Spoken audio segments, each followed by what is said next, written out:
মা স্কুলে যায় কন্যাশ্রী শিক্ষাশ্রীর ব্যাপারে বলছিল, মাকে অপমান করছে, আমাকে অপমান করছে, আমাকে স্কুল থেকে অবৈধ বলে বের করে দেওয়া হয়েছে।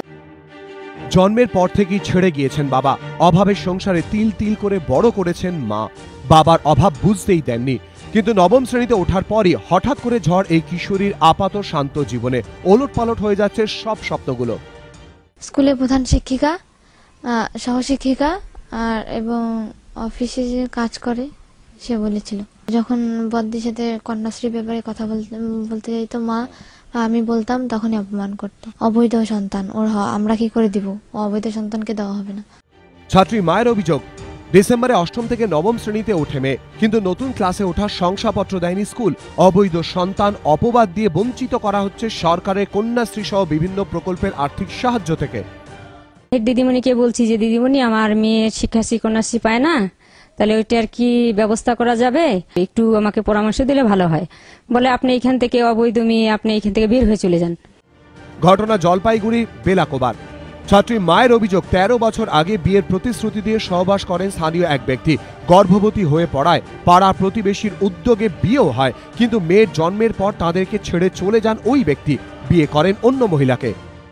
জবরদস্তি ওইটা হচ্ছে 10-এর সবাই ক্লাবের লোকজন ধরে আমাকে শাখা সিঁদুর পরায় বিয়ে হয়েছিল। বিক্রি করার মতোই ধান্দা করছিল যে আমি ওকে বিক্রি করে দিব, কিন্তু সেই বিক্রিটা উনি যে কোনো কায়দায় করতে পারলো না।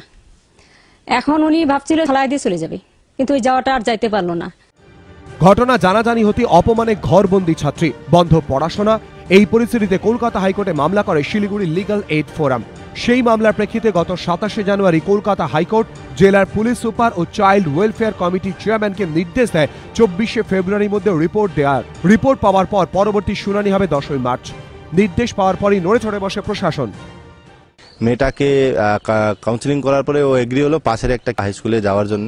সুনিশ্চিত করবো সব রকমের গভর্নমেন্ট ফ্যাসিলিটি পায়। আমার অফিস থেকে একটা এক্সটেনশন অফিসার প্লাস এসআইএফ স্কুলকে পাঠিয়েছি সেই গার্লস স্কুলে যেখানে পড়তো, যে ওখানে গিয়ে ও ইনকোয়ারি করে আসুক, রিপোর্ট করে একটা আমি ডিস্ট্রিক্টেও জানাবো।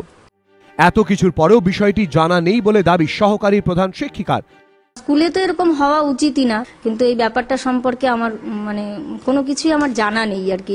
শিক্ষার আলো দেয়া যাদের কাজ, ছাত্রছাত্রীদের জীবন গড়ে দেওয়া যাদের লক্ষ্য, তাদের বিরুদ্ধেই কেন এমন অমানবিকতার অভিযোগ? প্রশ্ন উঠছে। স্কুলের ভূমিকায় ক্ষোভে ফুঁসছে এলাকাবাসী, ক্ষোভে ফুঁসছে ছাত্রী। সনদ ঝা ও রাজা চট্টোপাধ্যায়, এবিপি আনন্দ।